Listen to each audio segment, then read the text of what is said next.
गेला गेला मी. चल.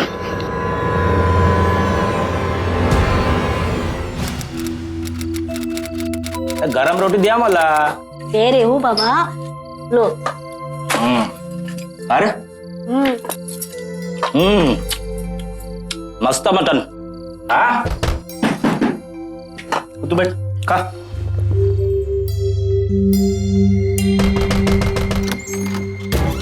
काय झालं साहेब? अरे काय झालं साहेब? चुप पाडून राहायचं तिथे. घर की तलाशी ले लो. चल चल देखो.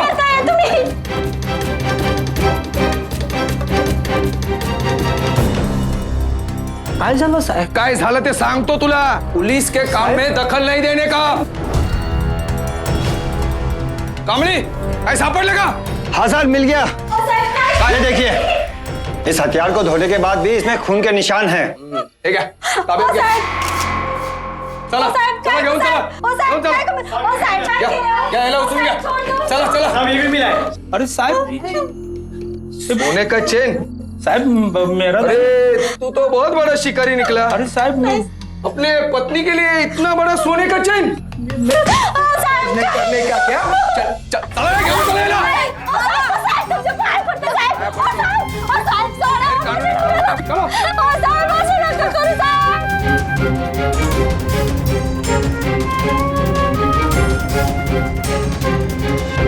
अहमदनगर के चित्रपुर जिले के पास एक छोटे से गांव में रहने वाला गरीब किसान तुकाराम आमरे अपनी थोड़ी सी जमीन पर छोटी मोटी खेती करके अपने परिवार का पालन पोषण कर रहा था.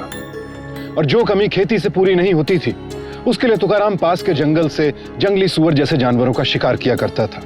लेकिन एक दिन अचानक पुलिस उसके घर आ पहुंची और उसे गिरफ्तार कर लिया. क्या सिर्फ इसलिए कि वो एक शिकारी था, या फिर तुकाराम ने कोई और अपराध भी किया था? तो साहेब मैं कुछ नहीं किया साहेब. साहेब मी आता कधीच शिकार नाही करणार साहेब. मैं किसी जानवर को अभी कभी नहीं मारेगा. चाहेला तुझे क्या लगता है कि हमने तुझे तू शिकार करता है इस वास्ते पकड़ा है क्या? तू साहेब तेरा दिखा. हाँ चल बता, ये सोने का चेन तेरे पास कहां से आया? साहब ये बाला का है साहब. वो मेरे से पैसा उधार लिया था. जब भी मैं उससे पैसा लेने को गया तो पैसा देने से मना कर दिया. जबरदस्ती मेरे को दिया साहब. जबरदस्ती? हाँ साहब. कांबळे ये अपन पुलिस वालों को येड़ा समझ रहा है. जबरदस्ती दिया? अबे साले, जो आदमी तेरे को तेरा पैसा वापिस नहीं देने वाला था वो तुझे सोने का चेन काय को देगा? बोलना काय को देगा? सीधे सीधे बता, बाला कहाँ है? मेरे को नहीं मालूम, मेरे को कुछ भी नहीं मालूम. अरे लेकिन बाला के परिवार वालों का कहना है कि वो आखिरी बार कल रात तेरे से मिलने अपने घर से निकला था, और ये भी कि तूने उसे जान से मारने की धमकी दी थी. बोल क्या जागीरे? मैं उसको. अब उन लोगों ने तेरे खिलाफ बाला को गायब करने की एफआईआर लिखवाई है. मैंने नहीं कहा. तेरी तो मैं ये ऐसे नहीं बोलेगा कांबळे. एक काम करो, एक सर्च पार्टी तैयार करो और इस साले ने पिछले हफ्ते जहां जहां शिकार किया है ना वो हर जगह मुझे देखनी है. तब जाके पता चलेगा कि सच क्या है और झूठ क्या है. सच बताएगा तो तुकाराम आता तू गेला. चला.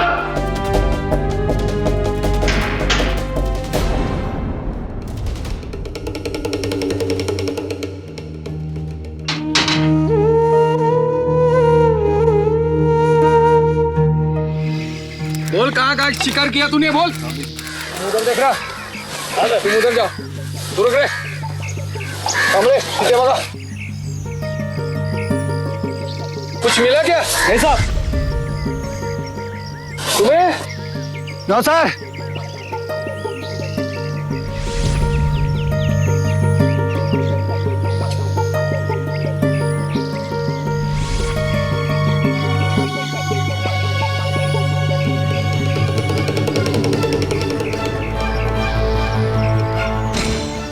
कहाँ घुमा रहा है? चल बता।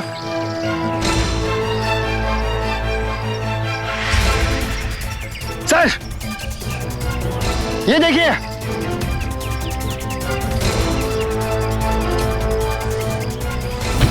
ये सारे सैंपल्स फॉरेंसिक लैब भेज दो टेस्ट के लिए।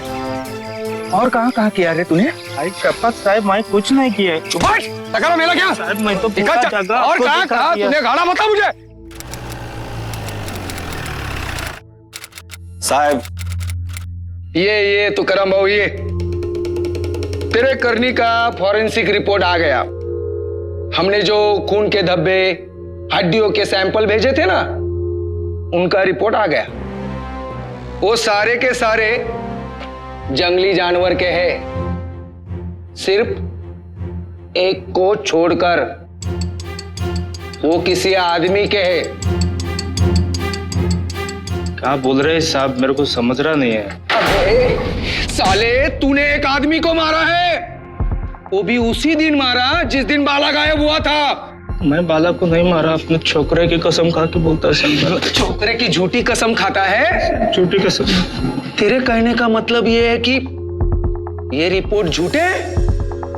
अरे ये तेरे खिलाफ पक्के सबूत है कि तूने ही अपने पैसे ना मिलने पर जानबूझकर बाला को मारा है और उसकी सोने की चैन चुराई और उसके छोटे छोटे टुकड़े करके यहाँ वहां जंगल में गाड़ दिया। मैं नहीं मारा बाला को साहब, सच्ची बोलता है साहब। चुपचाप अपने असली बयान के ऊपर अंगूठा लगाने का।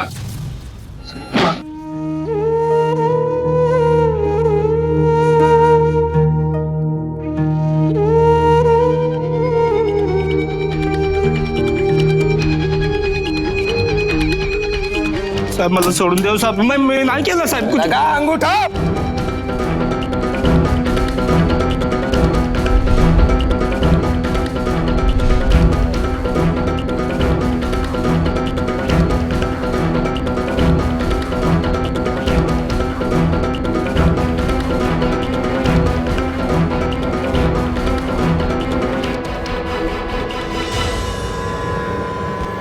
जा, लेके जा इसको। चल चल। जज साहब, ये फॉरेंसिक रिपोर्ट की कॉपी है और पुलिस इन्वेस्टिगेशन की रिपोर्ट, और ये मुजरिम के पास मौजूद हत्यारों की लिस्ट है, जिसमें से एक पर लगे ब्लड का सैंपल मृतक बाला पाटिल के ब्लड के सैंपल से मैच करता है और खुद मुजरिम का इकबाल जुर्म।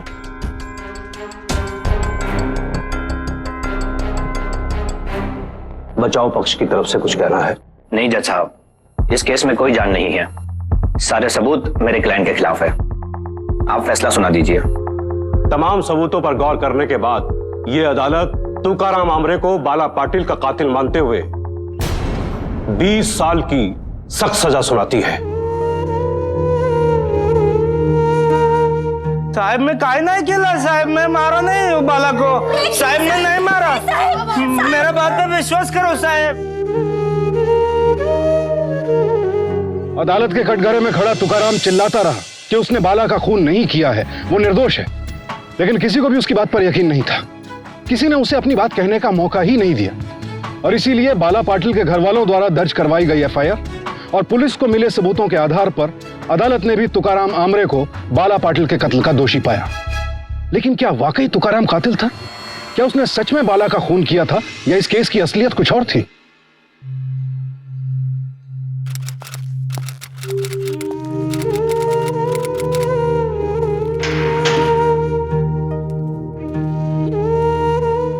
बाबा, अब घर कभी आओगे?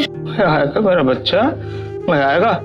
इधर को अच्छे से पढ़ाई करने का, हाँ आएगा, सब बात मानने का तेरे को। ओ बाबा, तेरे को संभालने का। इसको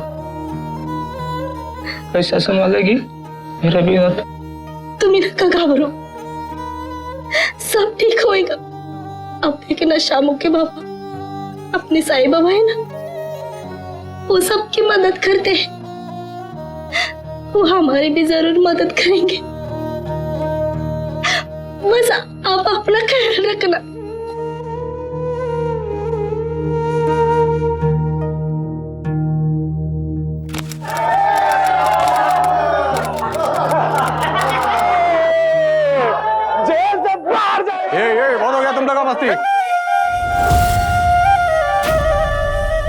चलो अपने अपने सेल में, बहुत हो गई मस्ती। अरे जेलर साहब, मुंह मीठा करो ना, अगले हफ्ते अपना कदम इधर से आउट। दो चार किताबें क्या पढ़ ली, अपने आपको जास्ती शाना मत समझ। तू अंदर बैठ के इधर उधर का क्या लफड़ा निपटाता है ना, तगड़े का माहिती है मला। इस बार तो 2 साल के लिए अंदर आया है, ऐसी धाराएं लगाऊंगा ना 20 साल के लिए अंदर सड़ता रहेगा, समझा? मेरे को फिर भी जेल में खाना मिलेगा साहब, लेकिन कहीं आपका नौकरी और पेंशन गया तो आप कहां से खाएगा? चल चल, बहुत हो गया, चलो अंदर अपने अपने सेल में, चलो। ये अपना माइकल भाऊ बहुत मस्त आदमी है, किसी से नहीं डरने का, सबका मदद करने का।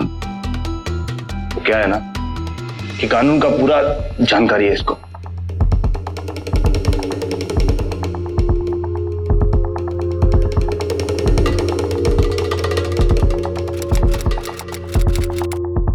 दादा 427 का मतलब बताओ। 427 बोले तो अरे बोल ना। बोले तो क्या बोल? किसी की संपत्ति को नुकसान पहुंचाना। वेरी गुड करम।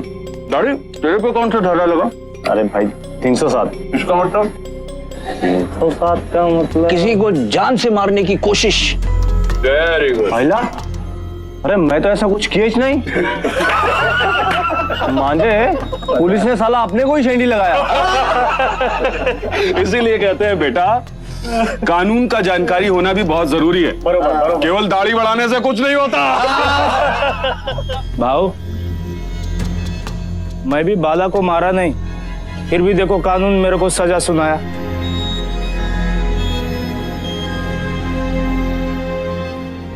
आज का क्लास ओवर।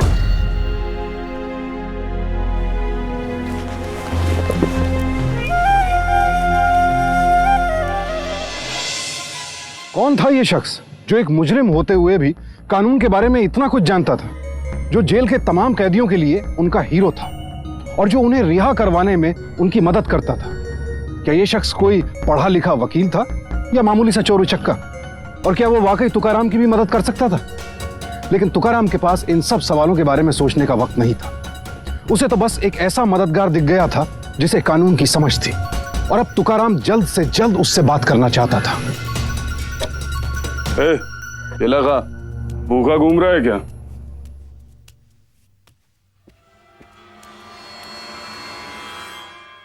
माइकल, माइकल, इधर सबके सामने नहीं बोलने का, सब कुछ चुप से करने का। बोल। भाऊ, इधर कानून मेरे को गलत फंसाया। देखो, पुलिस भी मेरा बात पे विश्वास नहीं करता, कोई मेरा साथ नहीं दे रहा। भाऊ, मेरे को मदद करो ना मेरे को। काहे को मदद करेगा मैं? हाँ, बदले में मेरे को क्या मिलेगा? मदद करने का रोकड़ा लगता है। रोकड़ा है तेरे पास?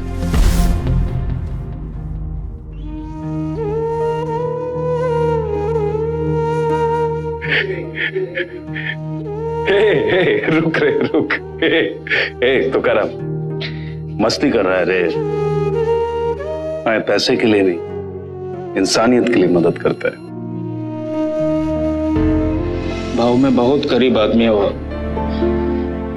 जैसा तैसा खेती करके शिकार करके अपना परिवार का पेट पालने का। एक दिन पुलिस अचानक से आई, मेरे को बोली बाला भाव को मारा करके जान से लेके गई मेरे को। ये बाला कौन है? क्या लफड़ा है उसका और तेरा? धोखा दिया मेरे को भाऊ। मेरे छोकरे की स्कूल के फीस के वास्ते मेरे को जमीन गिरवी रखने का था। उसका मालिक है ना वो राव साहब, उससे कम ब्याज पे पैसा दिलाने को बोला मेरे को। राव साहब का पैसा तेरा बाप देगा? जब पैसा देने का नहीं था तो पैसा लिया काहे को? बाला से सांड पत्ती। आज से तेरा जमीन राव साहब का हुआ, समझा ना? आस्ती आवाज किया ना, तेरा जमीन भी जाएगा और तू भी। चल निकल इधर से, चल। अरे तू कब आए रे? आजा चल। अरे ये सब आदमी अपन लोग का है, रानी का नहीं ना। राव साहब से बात हो गया है, तेरा काम एकदम लड़की। तू इधर ही रुक, मैं राव साहब को लेके आता हूँ।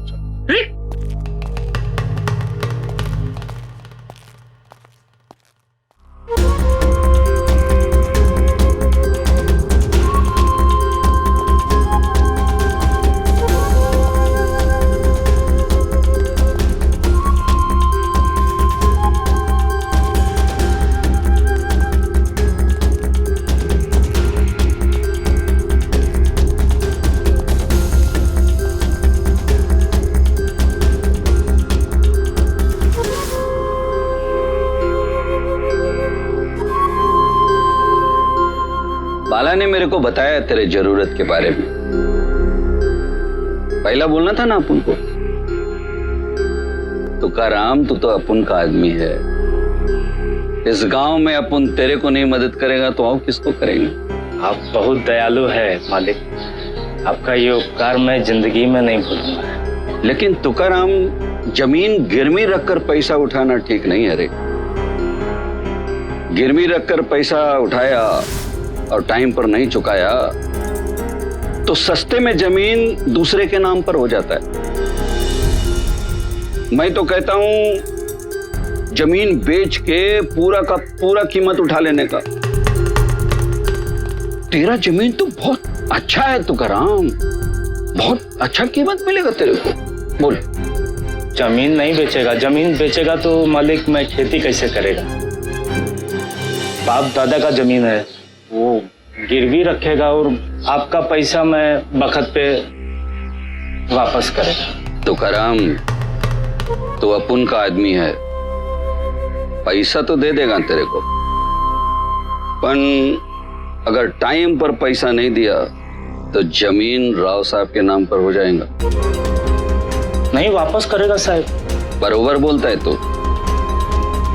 बाप दादा का जमीन बेचने का नहीं। भला जी राव साहब। ले जा इसको मुंशी के पास और इसके जमीन का कागज ताबे में ले ले, पैसा दे दे इसको। ठीक है राव साहब। जा।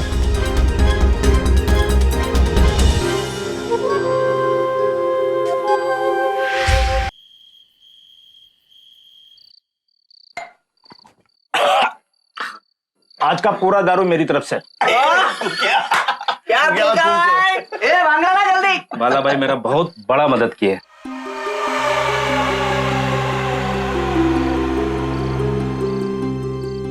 बाला भाव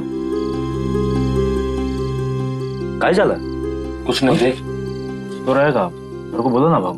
तो क्या? अरे तेरे को मदद करने के चक्कर में अपना बाला भाव लटक गया।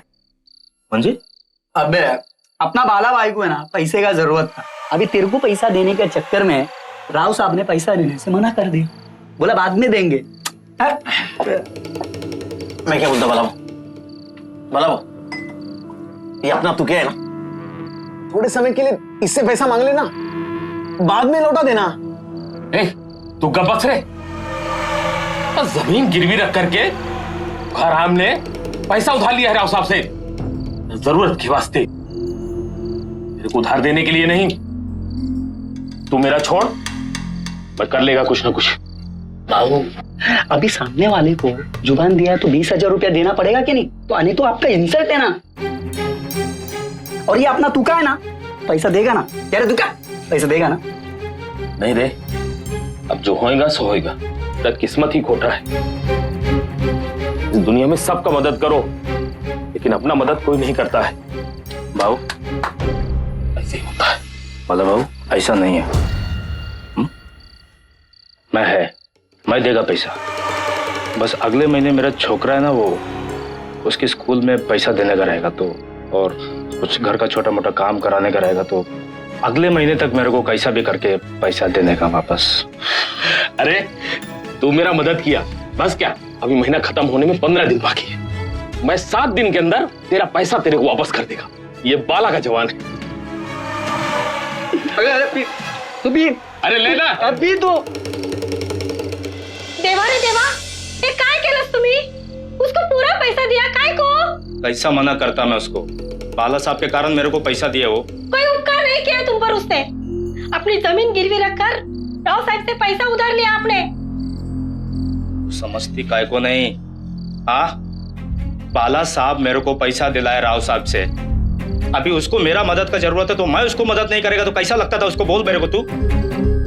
बाला भाऊ मेरे को जबान दिया अपना कि 7 दिन में पैसा देगा करके, भी पैसा देगा वो तो अपना सामू स्कूल जाएगा, छप्पर भी ठीक होगा, नवा बैल भी आएगा तेरा, खेती बाड़ी भी होगा, सब सही हो जाएगा। पता नहीं क्या होगा, भगवान को ही मालूम है। अब चल सामू।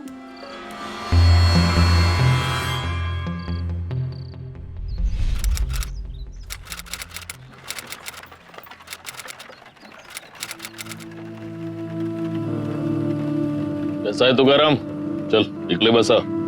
ए लवकर चाय पिलाने का तुकाराम को, अपना भाई है। क्या रे भाऊ मेरा पैसा? तेरे को मालूम है रे, तेरा पैसा देने का है, अगले 3-4 दिन में देता है ना। 3-4 दिन? भाऊ ऐसा नहीं बोलो, मेरे को पैसे का कितना जरूरत है आपको मालूम नहीं। मेरे पे भरोसा नहीं तेरे को? तेरा पैसा खा नहीं जाएगा मैं। वो वैसा बात नहीं है, अभी देखो मेरे को पैसे का बहुत जरूरत है, घर का काम निपटाने का है मेरे को, अगले महीने से राव साहब का पैसा देने का मेरे को, उनके ब्याज का। अभी नहीं होगा मेरे पास पैसा तो मैं कैसा करेंगे आप? देख मेरा 3-4 दिन में पैसा वापस आने वाला है, ताबड़तोड़ तेरे को तेरा पैसा वापस करेगा मैं। 3-4? टेंशन जास्ती न को। चल ए चाय दे रे, चल चाय पी। ए क्या हुआ रे उसका? तुकाराम ने कई बार बाला से अपने पैसे वापस मांगने की कोशिश की,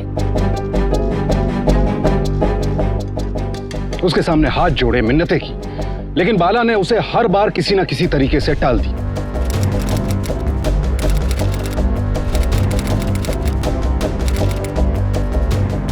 अब तुकाराम अपने पैसे वापस मांगने के लिए करता भी क्या?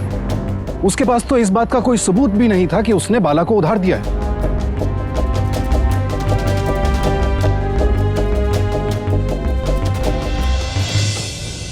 जबकि उसूल यह कहता है कि आप जब भी किसी के साथ पैसों का कोई लेन देन करें, चाहे वो कोई भी हो और आपको उस पर कितना भी यकीन क्यों ना हो, लेन देन हमेशा कागजी तौर पर करें, यानी बाकायदा सरकारी स्टैंप पेपर पर उस लेन देन का जिक्र हो और उस पर सामने वाले के दस्तखत भी हो।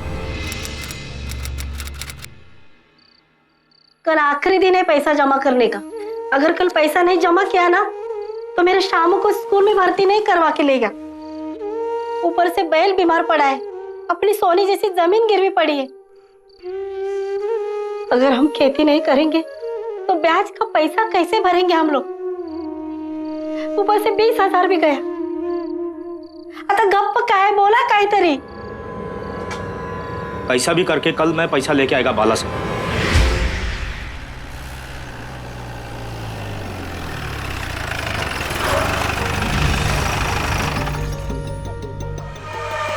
पागल हो गया क्या तू? गाड़ी के सामने आके मरना है तेरे को? भाऊ मेरे को पैसा मांगता है मेरा बस, मेरे घर पे बहुत तकलीफ हो गया अभी। देख तेरे से थोड़ा सा पैसा क्या ले लिया, तू तो हाथ धो के पीछे पड़ गया।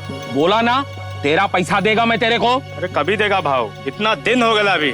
तेरे को पैसे की जरूरत है ना? है पैसा नहीं है मेरे पास, पैसा नहीं है। चल अब क्या करेगा तू?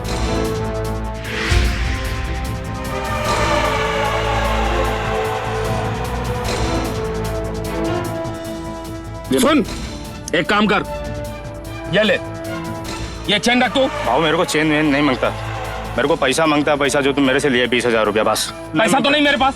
ए, चल चल। भाऊ मेरे को बहुत तकलीफ है। हाँ मेरा खेत गया, बैल बीमार है, छप्पर गिरने वाला है मेरे घर का, मेरा बच्चे का स्कूल का फीस। भाऊ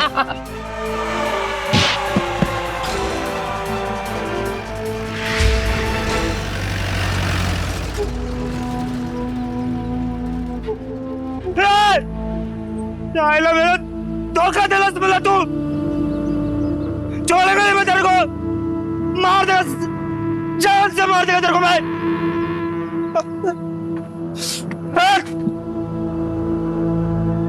पैसा नहीं।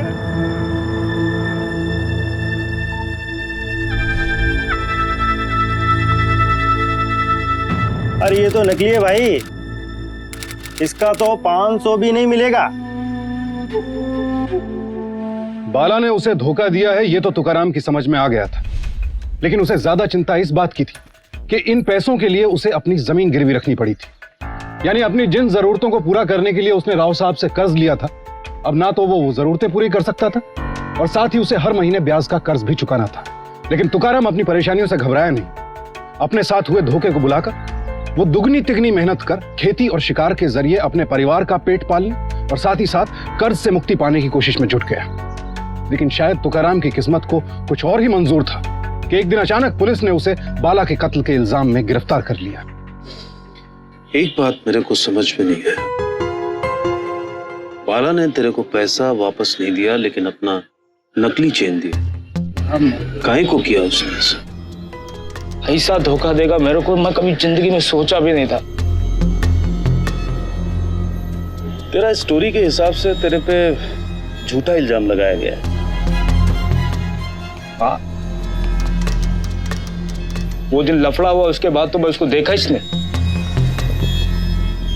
किसी और ने बाला को मार के तेरे को काहे को फंसाया? ऐसा कौन हो सकता है? क्या मालूम।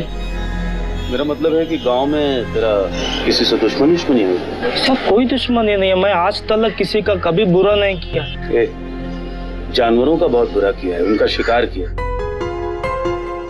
देख, अभी तेरे केस को रीओपन करवाना पड़ेगा।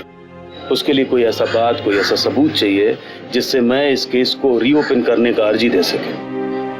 ये सब लफड़ा भूल के मैं मेहनत का काम करता था, अगर पुलिस मेरे को इधर लेके। चल तू अभी टेंशन मत ले, तेरा गुड लक है, मैं 2 हफ्ते में इधर से बाहर जा रहा है। मैं करेगा तेरे लिए पूरा मदद करेगा। माइकल के रूप में जैसे एक फरिश्ता मिल गया था तुकाराम। पुलिस के लगाए इल्जाम और अदालत के फैसले के बाद पहली बार न सिर्फ किसी ने उसकी बात सुनी और उस पर यकीन किया, बल्कि उसकी मदद करने का वादा भी किया। शायद इस केस में अभी सच सामने आना बाकी था, वो भी एक ऐसे शख्स की बदौलत जिसका तुकाराम से कोई नाता नहीं था सिवाय हमदर्दी और इंसानियत के। माइकल को तुकाराम बेकसूर नजर आया, लेकिन वो खुद इस बात की जांच करना चाहता था कि तुकाराम ने उससे जो कुछ कहा है वो पूरी तरह सच है भी या नहीं। लिहाजा जेल से रिहा होते ही माइकल तुकाराम के गांव आ पहुंचा। और बैठ।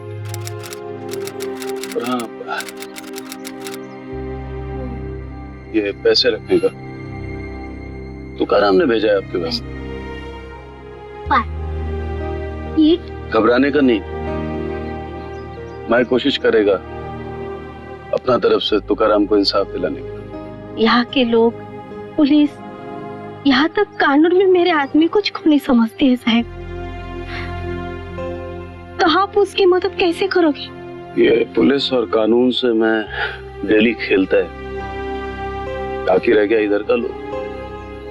तो मैं सबसे बात करेगा, कुछ ना कुछ पता चलेगा। आप कितनी भी कोशिश कर लो साहब, लेकिन यहाँ का कोई भी आदमी आपको मदद नहीं करेगा। फिर भी मैं कोशिश करेगा। तुकाराम का वो दोस्त है जो उसके साथ रोज शिकार पे जाता था। साहब, जब बाला भाव गायब हुआ था ना, तो अपन तुकाराम के साथ ही था। हम दोनों मिलकर के शिकार किया साहब, और जानवर का खाल निकाला, फिर मांस काटकर अपने अपने घर आए साहब। तुकाराम का घर मेरे घर से पहले है साहब। मेरे सामने तुकाराम अपने घर गया, और फिर कुछ देर बाद पुलिस आई और तुकाराम को पकड़ कर ले गई। ये बात पहले कहीं को नहीं बताया किसी को? मुझे पुलिस से बहुत डर लगता है साहब। अभी मेरा कहने से बयान देगा अदालत में? अपना दोस्त के वास्ते। अपने को उधर कौन सच मानेगा साहब? तुकाराम की औरत भी यही बोली, फिर भी आया मैं तेरे पास। तुकाराम से मेरा कोई संबंध नहीं है, कुछ लगता नहीं है मेरा वो, लेकिन तेरा तो खास दोस्त है। तेरे को नहीं लगता कि उसके साथ इंसाफ होना चाहिए, उसको न्याय मिलना चाहिए? तेरा एक बयान से मैं इस केस को रीओपन करवा सकता है। जेल से छूट जाएगा तुकाराम, और डरने का नहीं, तेरे को अदालत भी नहीं आना पड़ेगा। बस अपना बयान एक कागज पे लिख के देना होगा मेरे को। तू इतना तो कर सकता है ना अपना दोस्त के वास्ते? कर सकता है साहब, अपन बयान देगा साहब। ये बाला के बारे में जानता है क्या कुछ? कौन बाला? अरे वही साहब जिसके कत्ल के इल्जाम में शिकारी तुकाराम आमरे को सजा हुआ 20 साल का, 2 महीना पहले। 2 महीने पहले? हाँ, याद आया, तुकाराम आमरे। लेकिन वो तो केस क्लोज हो गया, अभी वो जेल में सड़ रहा है। और केस क्लोज मतलब फाइल बंद? साहब आप बराबर सुना नहीं, मैं तुकाराम का फाइल का बात नहीं कर रहा, बाला का फाइल मांग रहे हो। उसके नाम पे तो बहुत सारा फाइल होगा इधर, सुना अच्छा खासा गुंडा था इधर का। ये देखो, बाला के खिलाफ हमारे पास एक भी फाइल नहीं है। और तू है कौन रे मुझसे फाइल मांगने वाला? ज्यादा होशियारी नहीं करने का, नहीं तो सीधा अंदर डाल दूंगा।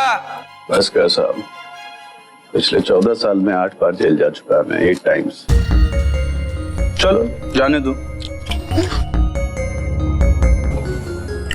आपका नया बंगला कैसा बन रहा है? सुना बड़ा शानदार बन रहा है, मार्बल फ्लोरिंग। जिसका नौकरी करके आपका तो तरक्की हो गया साहब। अभी ऐसा में एक छोटा मोटा गुंडा का फाइल दबाने से आपको क्या मिलेगा बोलो?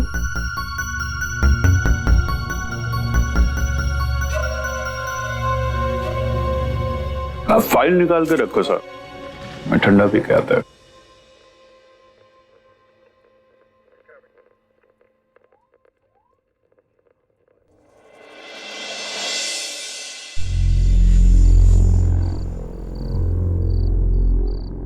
माइकल,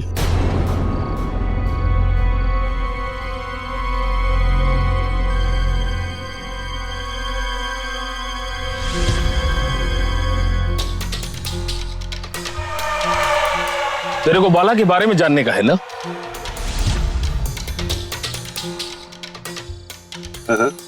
इसलिए आए हैं हम लोग आज। और आज के बाद तो बाला के बारे में किसी से कुछ भी नहीं पूछेगा, समझा ना?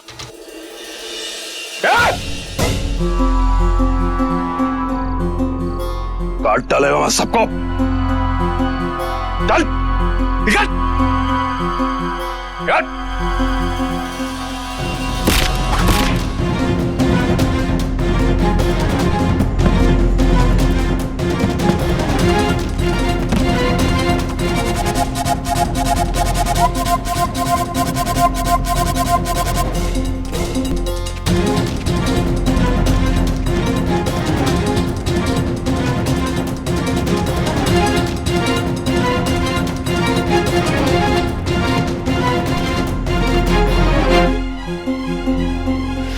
इतनी मुसीबतों की मार झेलने के बाद भी माइकल का हौसला पस्त नहीं हुआ और उसने तुकाराम को निर्दोष साबित करने की अपनी लड़ाई जारी रखी।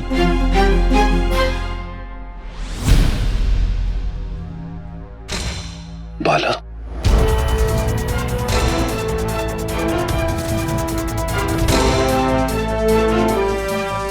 ये तो जिंदा है। तुमको पता था कि बाला खुलेआम पूरे गांव में घूम रहा है, काय को खामोश रहा? बोलो, आज उसका वजह से तुम्हारा पति जेल में सड़ रहा है, काय को चुप रहा? मैं मजबूर थी साहब, मैं मजबूर थी। वो हलकट बाला ने मेरे को धमकी दिया था साहब, वो मेरे आदमी को मार देगा और मेरे बच्चे को भी मार देगा साहब, इसलिए मैं चुप रही। ये माइकल की हिम्मत और कोशिशों का ही नतीजा था कि बाला की सच्चाई आज उसके सामने थी। माइकल जानता था कि बाला के जिंदा होने का सबूत तुकाराम को जेल से छुड़वाने के लिए काफी है, लेकिन वो ये भी जानता था कि इस सबूत को अदालत तक ले जाना उतना आसान नहीं था, क्योंकि ये जानते हुए भी कि बाला जिंदा है, स्थानीय पुलिस ने आज तक कोई कार्रवाई नहीं की थी और ना ही माइकल की कोई मदद की थी। इसलिए माइकल ने चित्रपुर थाने के इंचार्ज डीएसपी कुलकर्णी से मदद मांगने की पहल की। This guy, Bala, he's a fraud.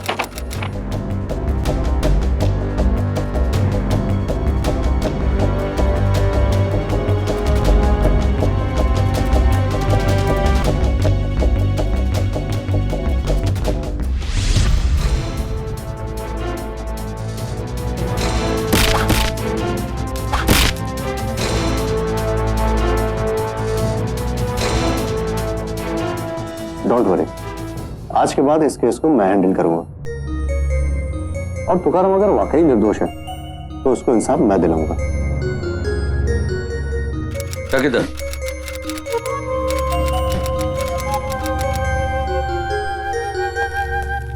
Rao साहब डीएसपी।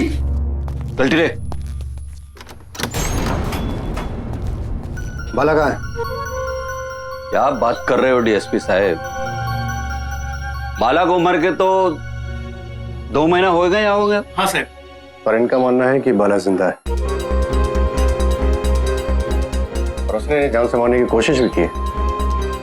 इसने बाला के भूत को देख लिया होगा साहब। बाला के मरने के बाद आज तक किसी ने गांव में उसे देखा नहीं।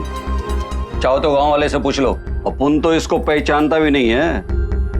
अगर तुम सच बोल रहे हो तब तो ठीक है, लेकिन अगर बाला जिंदा मिला तो तुम्हारी भी खैर नहीं।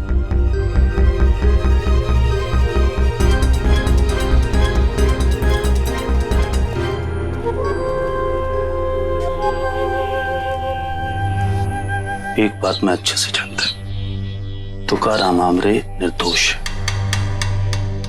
बस असली मुजरिम के पकड़े जाने का देर है।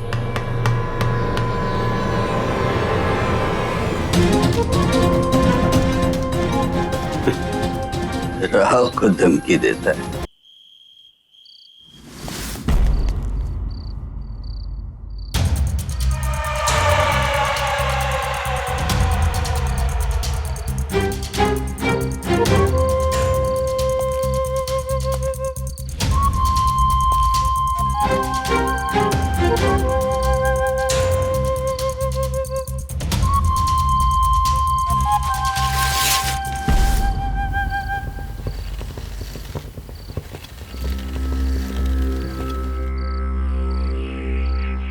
गड़ा मुर्दा उखाड़ने से अच्छा भला आदमी मुर्दा बन जाता है। फिर तू क्या, तेरा डीएसपी क्या, इधर का कोई भी पुलिस वाला अपन को कुछ नहीं बिगाड़ सकता।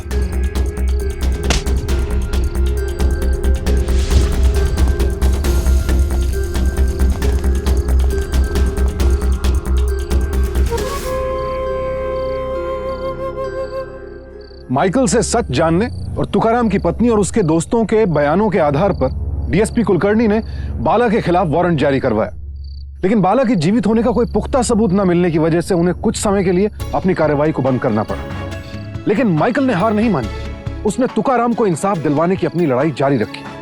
यहां तक कि वो राव साहब, बाला और इंस्पेक्टर साटम की धमकियों से भी नहीं डरा और अब वो कुछ ऐसा करने जा रहा था जिससे अदालत को भी इस केस में दोबारा कानूनी कार्रवाई करने के लिए बाध्य किया जा सके। देखिए, आपका ये काम मैं ऑफिशियली नहीं कर सकता। तो अनऑफिशियली कर दे। लोग गलत काम करने के लिए कानून तोड़ते, हम कानून की मदद करने के लिए कानून तोड़ ले। बाकी मैं है ना संभालने के लिए। चलिए ठीक है।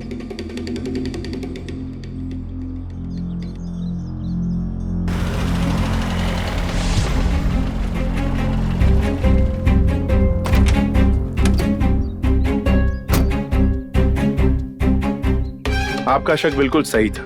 फॉरेंसिक रिपोर्ट के लिए जो खून के धब्बे और हड्डियों के सैंपल वो किसी इंसान के नहीं थे, बल्कि जंगली जानवर के थे। इनफैक्ट जंगली सुअर के। मतलब पुलिस ने अदालत में झूठा फॉरेंसिक रिपोर्ट जमा किया, यानी पुलिस इस केस में बराबर की गुनहगार है। Thank you very much.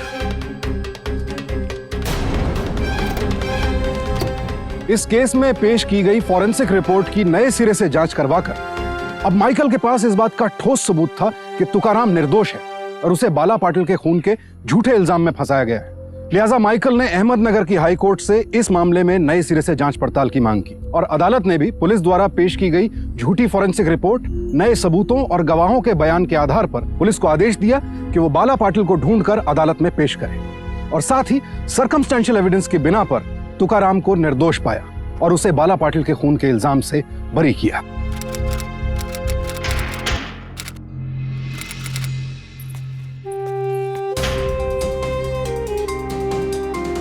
और इस केस में दोबारा शुरू हुई छानबीन के खत्म होने तक इंस्पेक्टर साटम को अदालत ने उनकी ड्यूटी से निलंबित कर दिया और यह केस चित्रपुर थाने के इंचार्ज डीएसपी कुलकर्णी के हवाले कर दिया। इसके बाद डीएसपी कुलकर्णी की कार्रवाई और एक मुखबिर की खबर के आधार पर पुलिस ने जल्द ही बाला पाटिल को ढूंढकर गिरफ्तार कर लिया।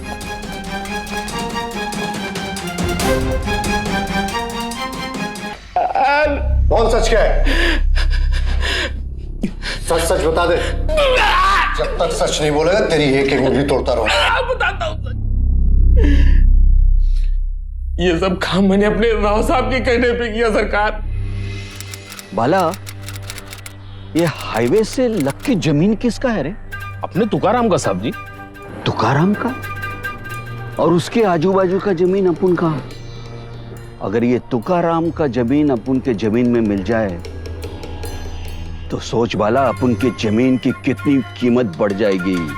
बाला, ये तुकाराम की जमीन अपन को पाइजे। पर साहब जी, तुकाराम अपनी जमीन नहीं बेचेगा। तो ये जमीन अपन को हड़प करना पड़ेगा बाला।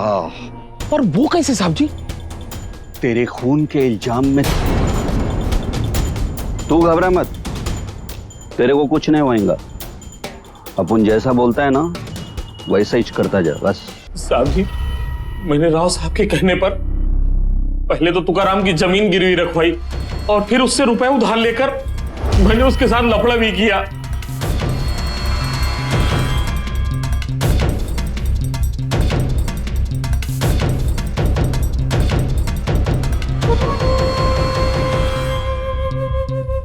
बाला, अब तेरा काम खत्म। अब कुछ दिनों के बाद तू अपने परिवार से बोल कर ये जाएगा कि मैं तुकाराम से मिलने के लिए जा रहा हूं। उसके बाद तो गायब। तो घबरा मत रे, गोडाउन में तेरा खाने पीने का पूरा इंतजाम कर दिया है। मजाक कर तू। इधर गांव में अपन साबित कर देगा कि पैसे के चक्कर में तुकाराम ने तेरे को मार डाला। और फिर साहब जी, मैंने सोचा राव साहब हमारे गांव के बड़े आदमी हैं, कानून पुलिस सब उनकी सुनता है, इस वास्ते मुझे उनका बात मानना पड़ा। साहब जी, पुलिस या कानून किसी के बाप की जागीर नहीं होती। इस पर सबका बराबर का अधिकार होता है। बाला के बयान के आधार पर पुलिस को राव साहब को गिरफ्तार करने में ज्यादा देर नहीं लगी और राव साहब ने भी जल्द ही पुलिस के सामने अपना जुर्म कबूल कर लिया। सरकारी आंकड़ों के मुताबिक सन 2010 में हमारे देश में 3,584 और 2011 में 5,160 झूठे मामले दर्ज करवाए गए, जिनमें से 40% जमीन जायदाद की खातिर थे। अफसोस की बात यह है कि ये आंकड़े हर साल बढ़ते जा रहे हैं, क्योंकि आमतौर पर लोग सही वक्त पर कानून की मदद नहीं लेते। जबकि अगर किसी ने धोखे से या जबरदस्ती आपकी जमीन हड़प ली है तो आप इंडियन पीनल कोड के सेक्शन 120 बी के तहत सिविल कोर्ट में मामला दर्ज करवा सकते हैं, जिसकी बुनियाद पर फौरन कार्रवाई की जाती है। कानून से खेलने वाले लोग चाहे कितने भी ताकतवर क्यों ना हो, उन्हें हराने के लिए, जुल्म के खिलाफ लड़ने के लिए हमारे समाज में माइकल जैसे लोग भी मौजूद हैं। अब मुझे सुशांत सिंह को इजाजत दीजिए। कल आपसे फिर मुलाकात होगी एक और सत्य घटना के साथ। सावधान इंडिया, इंडिया फाइट्स बैक।